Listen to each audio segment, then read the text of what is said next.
नक्सलवाद एक गंभीर समस्या है। किसी भी गंभीर समस्या का समाधान इतना आसान और तत्काल नहीं हो सकता है, लेकिन अगर हम प्रभावी तरीका अपनाएं तो धीरे धीरे ये समस्या समाप्त हो सकता है। नक्सलवाद के कुछ प्रभावी समाधान इस प्रकार से हैं। नंबर 1, लोकल प्रशासन की व्यवस्था। वर्तमान प्रशासन व्यवस्था ऐसी है कि प्रशासन न तो ग्रामीण लोगों की समस्या को समझ पाती है और न ही लोग अपनी समस्याओं को सरकार तक पहुंचा पाते हैं।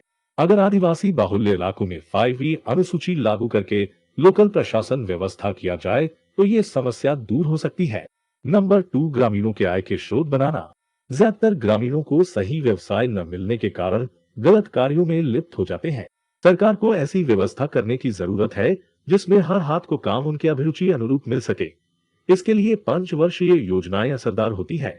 इसके अलावा स्व सहायता समूह के माध्यम से रोजगार के अवसर भी एक प्रभावी कदम हो सकता है।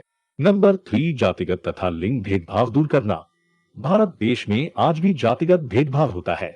किसी भी कार्य को जाति या लिंग के आधार पर वर्गीकृत करने के बजाय लोगों के व्यक्तिगत निपुणता और स्वेच्छा के आधार पर होना चाहिए।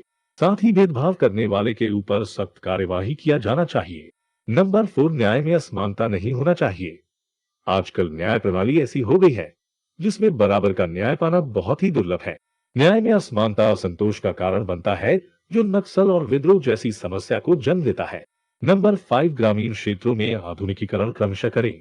आधुनिकीकरण कोई जातिगत समस्या नहीं है, लेकिन ग्रामीण क्षेत्रों के लोग जो ज्यादातर अशिक्षित होते हैं, वो लोग इसका विरोध करते हैं, क्योंकि अचानक से आए बदलाव को वो लोग स्वीकार नहीं कर पाते हैं।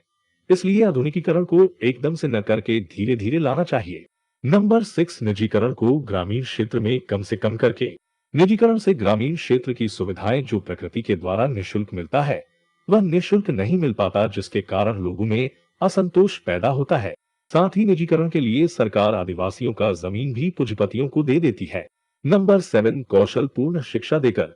शिक्षा का मतलब सिर्फ समझदारी नहीं बल्कि रोजगार के लिए काबिल बनाना होना चाहिए है। ग्रामीण क्षेत्रों में शिक्षा का अभाव होता है या ना के बराबर होता है, जिसके कारण लोगों को सही श्रम नहीं मिल पाता है और वो डकैती, लूट और नक्सल जैसी क्रियाओं में लिप्त हो जाते हैं। और नंबर 8, नक्सल और आतंक को बढ़ावा न देकर।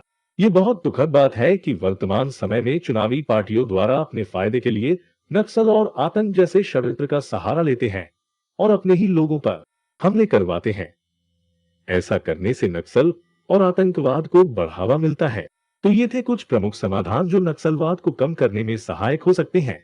वीडियो को देखने के लिए आपका बहुत बहुत धन्यवाद।